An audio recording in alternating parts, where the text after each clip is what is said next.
the presentation that has been conducted by Group 6. It is about noun phrases and agreement. Well, actually, this is not new things, yeah, to learn. I mean, actually, you have learned about noun phrases in grammar class, but in English syntax, you have to learn about the principles. So it emphasizes more about the principles of noun phrase and also agreement, ya. Jadi sebenarnya ini bukan hal yang baru yang kalian pelajari, bukan hal yang sulit sebenarnya juga ya, karena sebenarnya kalian sudah belajar noun phrase di grammar. Tapi pada mata kuliah sintaks mungkin lebih menekankan pada aturannya. Kenapa aturannya bisa demikian dan sebagainya, ya, karena sekali lagi sintaks adalah the study of sentence structure, ya, mempelajari bagaimana kalimat itu dibentuk, bagaimana aturan-aturan itu bisa ada dalam bahasa dan sebagainya. Nah, selain itu di sini juga mempelajari tentang agreement. Agreement itu contohnya seperti ini ya. Kenapa kalau misalnya proper name itu tidak boleh ada determinernya. Nah, kenapa kalau pronoun itu tidak perlu diberi determiner? Aturan dasarnya seperti itu. Tapi kenapa di beberapa kalimat proper name boleh pakai determiner? Kenapa beberapa kalimat proper name boleh dikasih plural form? Nah, contohnya seperti itu. That is the agreement. Oke, nah saya akan mulai dari yang pertama. So, we have to understand about this first, that nouns is divided in general is divided into two, ada concrete entities dan juga abstract concept. Jadi noun itu ada yang konkret ya, seperti misalnya if you mention does, pen, book, llama, ini konkret, whether it is people, places, or things. Nah, ini konkret, bisa dilihat dengan mata. Tapi ada juga yang abstract concept. For example, happiness. Happiness is also a noun, tapi nggak ada bentuknya. Hope. Nah, ini juga nggak ada bentuknya. Information, bentuknya seperti apa. Experience, for example. Nah, this is abstract. Jadi nouns itu bentuknya bisa konkret, bisa juga abstract. Nah, the classification of nouns in English, nouns itu it can be divided into three. The first one is common noun, then proper noun, and the last one is pronoun. Common noun is divided into two, countable and uncountable. Countable bisa dihitung, bentuknya bisa dihitung ya, contohnya ada desk, book, pencil, car, dan lain sebagainya. Uncountable itu ya nggak bisa dihitung satu persatu, tidak bisa ya, contohnya butter, gold, music, sugar, dan lain sebagainya. Proper name itu nama diri, ya, jadi bisa nama orang, nama tempat, ya, nama sesuatu, nama restoran, ya, contohnya Texas ini nama kota, Seoul nama kota, Alice nama orang, January nama bulan, dan lain sebagainya. Itu proper name, nama diri. Kemudian pronoun, pronoun bisa personal pronoun, he, she, they, him, dan lain sebagainya. Relative pronoun, that, which, what, who, whom, dan sebagainya. Interrogative yang dipakai di kalimat tanya, how, who, where, when, why, dan lain sebagainya. Kemudian indefinite, ini yang bentuknya seperti anybody, everybody, somebody, someone, dan lain sebagainya. Oke, nah how it differs, bagaimana mereka berbeda, itu ada rules-nya. So for example, when we talk about noun, is whether it is countable or not, it doesn't fully depend on its reference. Jadi, kalau kita mendeskripsikan sebagai noun itu countable atau uncountable, itu tidak sepenuhnya berdasarkan dengan reference-nya. Contohnya, difficulty itu nggak ada wujudnya, abstrak ya. Tapi dia punya bentuk plural difficulties. Ya. What about does? Does itu concrete. Nah, dia pasti countable karena ada bentuk pluralnya does. Tapi kalau furniture, ya, furniture itu dia tidak punya bentuk plural, jadi tidak bisa dibikin furnitures.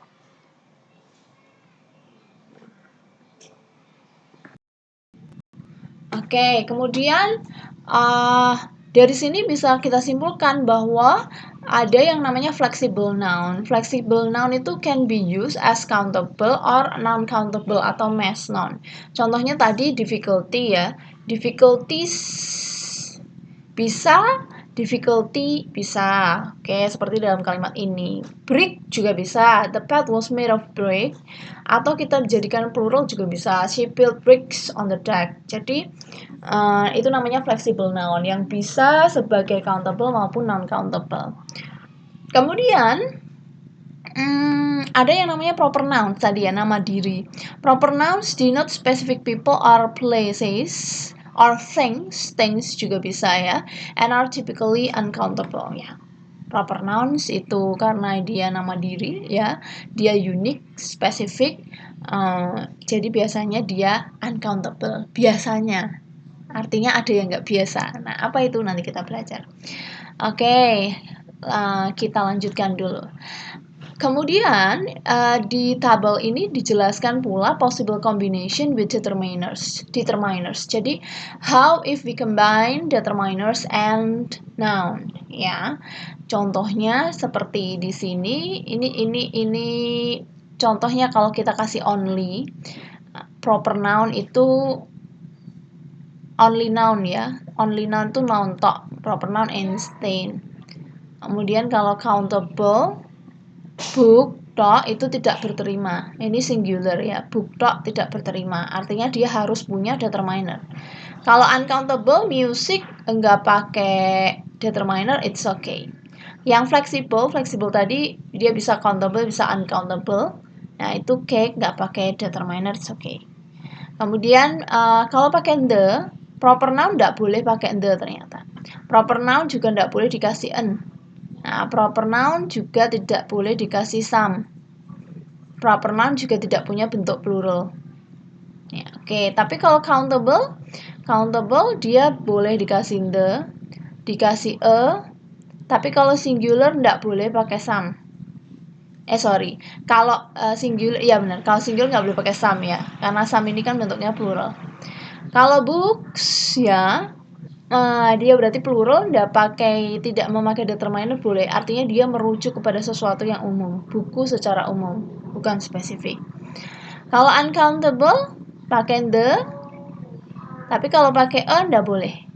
Ya, pakai some bisa, tapi tidak perlu diberi s belakangnya. Ya, kemudian, nah ini tidak boleh ada s di belakang yang menunjukkan plural jika itu uncountable noun. Flexible dia bisa seperti yang tadi dibilang, kalau flexible dia bisa countable, bisa uncountable, artinya dia bisa semua. Bisa cake, bisa the cake, bisa a cake, bisa some cake, bisa cakes. Okay, syntactic structures. Now we discuss about the syntactic structures. Let's start from common noun first. Okay, so this is the syntactic structures of common nouns. Common nouns can have a determiner as a specifier. Jadi, kalau kalian mendengarkan penjelasan saya minggu lalu tentang X-bar teori, di sana saya bicara tentang specifier, bahwa salah satu fungsi specifier adalah sebagai determinernya noun. Ya. Nah, common nouns itu bisa punya determiner dan perannya tentu saja sebagai specifier. In particular, common nouns cannot be used without a determiner when they are singular. Lihat ya, di sini ada common noun yang singular. Student sama book. Nah, kalau kalian bikin kalimatnya student completes a self-assessment form, itu tidak boleh. Harus diberi determiner karena dia singular. Kalau cuma book includes a suggestive chapter on how bla bla bla, tidak boleh, harus ada determinernya, the. Ya, harus dikasih determiner karena dia common noun dan bentuknya singular, itu harus pakai determiner. Oke, kemudian however, mass or plural countable nouns, kalau bentuknya countable nouns yang plural, are fully grammatical. Itu sudah benar secara grammatical kalau tidak pakai determiners. Contohnya, rice. Ya, rice is available in most countries. Students learn curriculum content and teachers teach curriculum content. Ini tidak pakai rice, students tidak pakai determiner, sudah benar secara grammatical. Nah, itu rules-nya atau aturannya atau syntactic structure-nya. Nah, kemudian kita akan bahas mengenai common noun with DP. DP itu adalah determiner phrase as specifier. Contoh ya, kalau kita punya phrase the book, noun phrase the book, ini noun phrase. Okay, if we have this noun phrase ya, the book, maka kita mengingat ini X bar theory. Ya, siapa yang kemarin belum nonton video sebelum ini pasti akan kesulitan memahami. Mungkin yang sudah nonton videonya pun harus merecall lagi materi tentang X bar theory yang minggu lalu. Jadi kita ingat aturan ini dulu ya, bahwa XP ini nama phrase-nya. Kalau the book berarti XP-nya NP, noun phrase. X-nya diganti noun phrase. Ya, kemudian seperti ini. Kemudian specifier, dia punya specifier. Specifiernya adalah determinernya, determiner phrase. Determinernya yaitu the. Sementara X-nya atau bar levelnya itu ya noun, karena kan kalau di sini X, di sini juga X. Berarti kalau di sini N, di sini juga N. Ya. Noun-nya adalah book. Maka we can conclude that the DP is the specifier. Meanwhile, the noun itu adalah head-nya. Oke, pelan-pelan ya. Nah, we have seen that not only a simple lexical element, ternyata tidak hanya simple lexical element saja seperti this, that, any, some, dan sebagainya yang bisa berfungsi sebagai determiner, but also a phrasal expression like a possessive phrase can serve as a specifier. Jadi ada juga specifier yang bentuknya itu possessive phrase. Contohnya my brother's friend, the president's bodyguard, the king of rock and roll's record. Nah, kalau seperti ini terus kalau kita breakdown, specifiernya yang mana? Gitu kan? Maka tree diagramnya. Oke, nah kalau seperti ini, maka tree diagramnya sedikit rumit. Nah, misalnya my brother's friend. Ini noun phrase ya. Kita punya DP, punya head-nya, noun-nya berarti head-nya friend di sini. Kemudian specifier-nya adalah DP, ternyata bisa dibagi lagi menjadi noun phrase dan determiner. Determiner-nya kok di sini? Ya, karena determiner-nya adalah apostrophe S-nya. Ini loh. Nah, ini masuk determiner. Nah, kemudian noun phrase, my brother itu noun phrase, ada DP lagi, yaitu determiner my, sementara head-nya noun yaitu brother. Oke. Nah, ini ya, masih mengingat pola yang sama dengan X bar theory. Oke, kemudian syntactic structures yang kedua adalah mengenai proper noun. Okay, because proper noun usually refer to something or someone unique, they do not normally take a plural form and cannot occur with a determiner.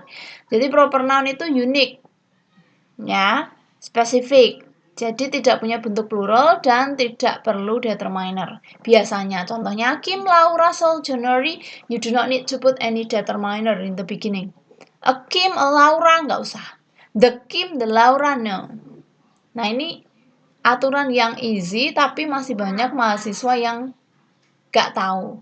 Kalau nulis skripsi itu, ya, nama tempat dikasih the, nama orang dikasih the, dan itu salah. Nah, karena sekarang udah belajar sintak, harusnya sudah tidak diulang lagi. Okay, however, ternyata ya, namun proper nouns can be converted into countable nouns.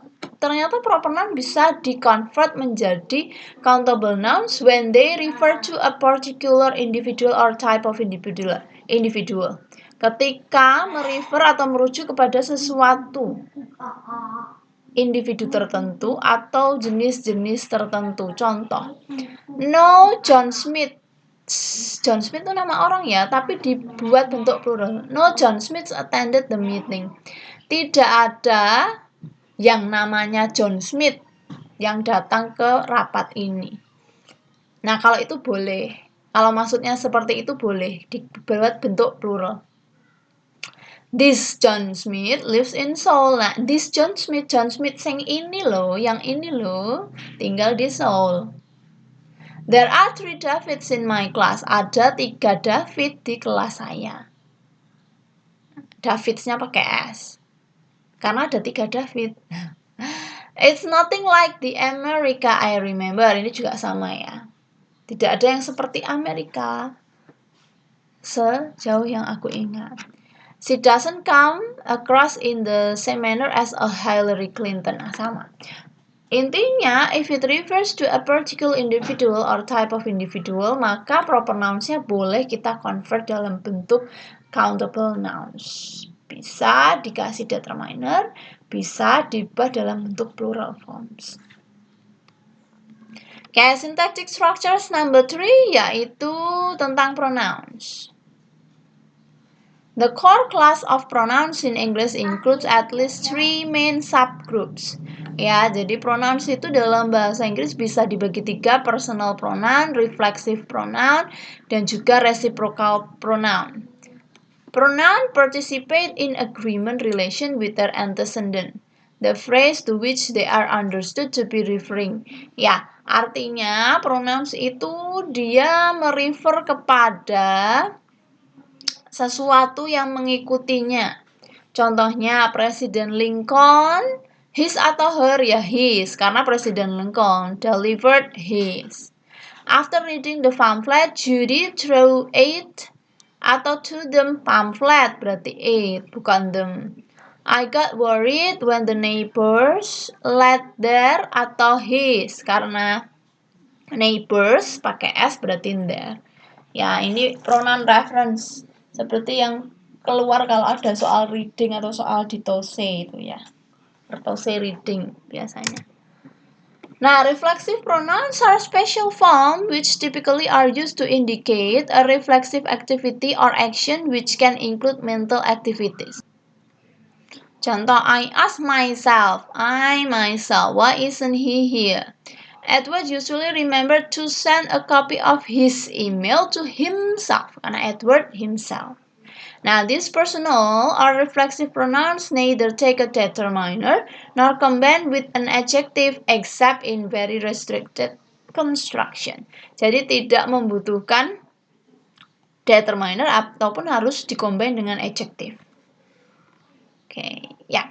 Dah sampai situ ya.